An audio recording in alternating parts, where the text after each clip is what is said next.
Helmut Marko, perhaps best known as being an advisor to the Red Bull team and for eating the souls of failed junior drivers, but once upon a time Marko was a racing driver himself, and he even reached Formula 1 in the early 70s.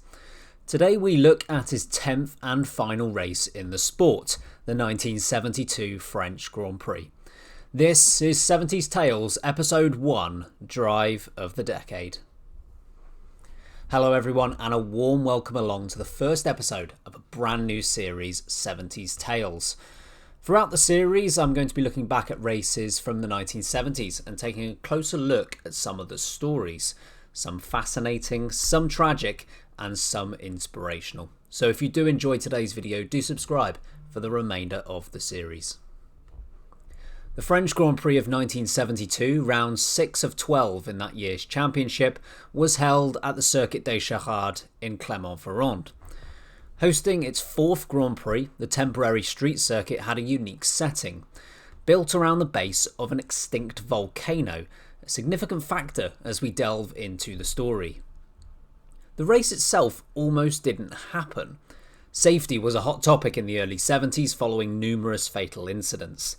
The Nürburgring was boycotted in 1970 and only returned to the calendar following track improvements, and Spa faced the same fate with races cancelled in 1969 and 1971.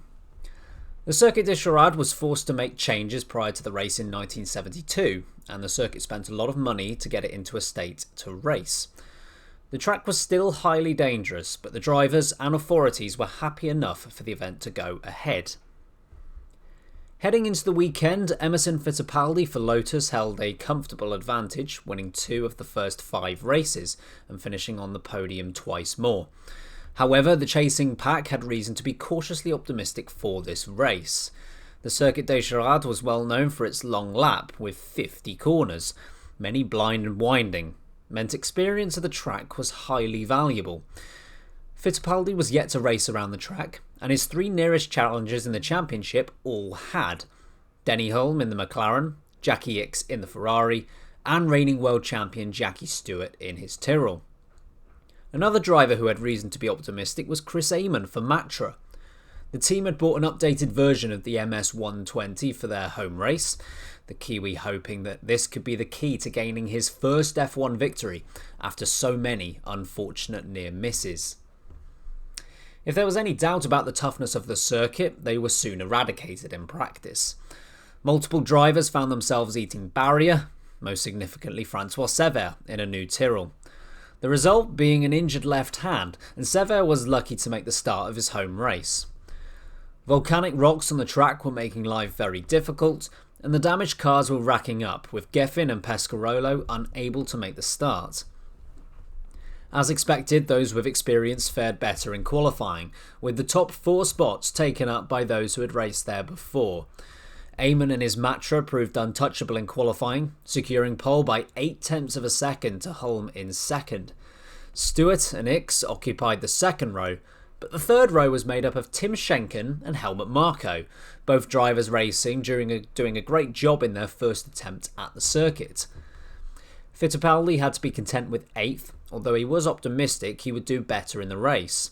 Optimistic enough, in fact, that he asked Helmut Marko before the Grand Prix if he wouldn't mind helping him get up with the leaders.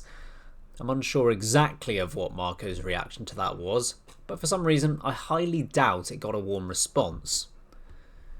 To focus on Helmut Marko for a second, this race marked his 10th in Formula 1 since debuting at the German Grand Prix in the previous year. Racing for BRM, the team was in a fight to remain relevant. Championship winners exactly 10 years prior, wins were beginning to dry up for the team. As it would turn out, Jean-Pierre Beltoise took the team's final victory in that same season. Marko, yet to score a championship point, could at least turn to his endurance career in the hope that could eventually secure him a better drive elsewhere.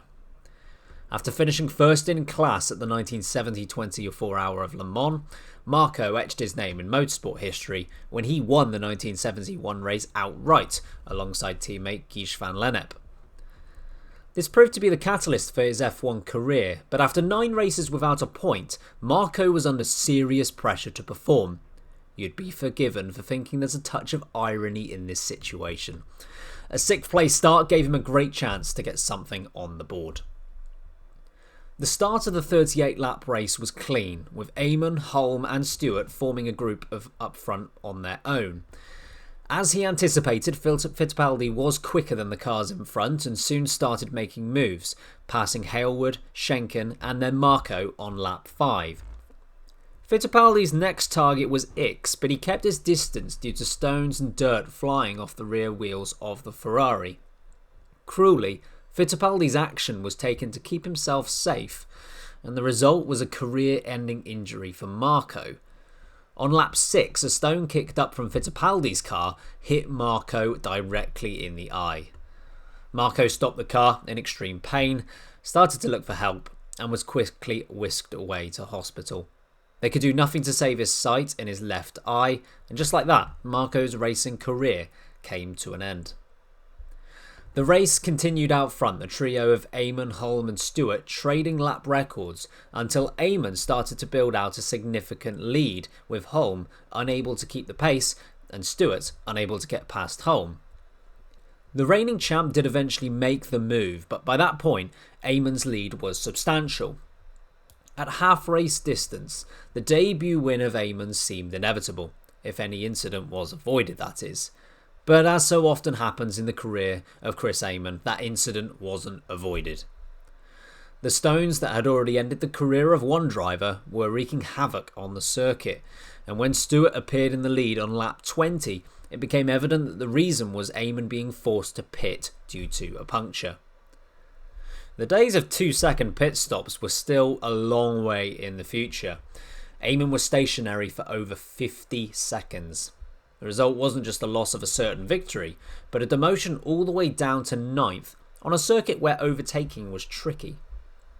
Stewart, knowing that victory was his if he avoided the same fate as Amon, started driving very carefully, expertly manoeuvring around the stones. Amon, suitably angry from his latest spell of bad luck, was in no mood to be careful. What followed was a breathtaking performance. In the 18 laps that remained, Amon broke the track record he had set earlier, then did it again, and then broke it for a 4th time. Incredibly, the lap record he set on lap 32 would have been good enough for pole position. Amon charged up the order and climbed up to 5th behind Sever and Peterson. The two drivers had been going well, but Amon found a way to overtake both drivers on the same lap. An impressive feat anywhere, an almost unbelievable feat at the Circuit des Charades. Amon then begun lapping 4 seconds faster than the Lotus of Fittipaldi in second. Ultimately, it was one position too far, as Amon ran out of laps, although one more would have likely sealed it. Stewart won the race comfortably and got the respect he deserved from the French crowd, but when Amon pulled up, you would have been mistaken for thinking that he had won the Grand Prix. The crowd understood what they had witnessed, that being one of the great drives. Stewart and Fittipaldi, 1 and 2 in this race, would continue duelling over the championship throughout the season, and they would collectively take 5 wins from the final 6 races of the year, with the championship eventually going in the favour of Fittipaldi. For Amon, his 3rd place marked his 11th podium without a win. Sadly, this was also to be his final podium. Amon continued to compete in F1 until 1976, but struggled to find a car that was worthy of his talent, and he never would win a Formula 1 Grand Prix. With 10 punctures during the race and the tragic incident involving Helmut Marko, it's perhaps not a surprise that 1972 proved to be the final time the Circuit des Charades hosted an F1 Grand Prix, with Paul Ricard and Dijon alternating from 1973 onwards. That does it for the 1972 French Grand Prix, one that acts as a stark reminder of what F1 racing was like in the early 70s, for better and for worse. A circuit rife with danger led us to one of the most epic drives in history, yet also an injury that caused a career to come to a close. Thank you ever so much for watching. Any feedback would be greatly received, and I hope to see you tune in for the next instalment of this series. Until next time, keep breaking late.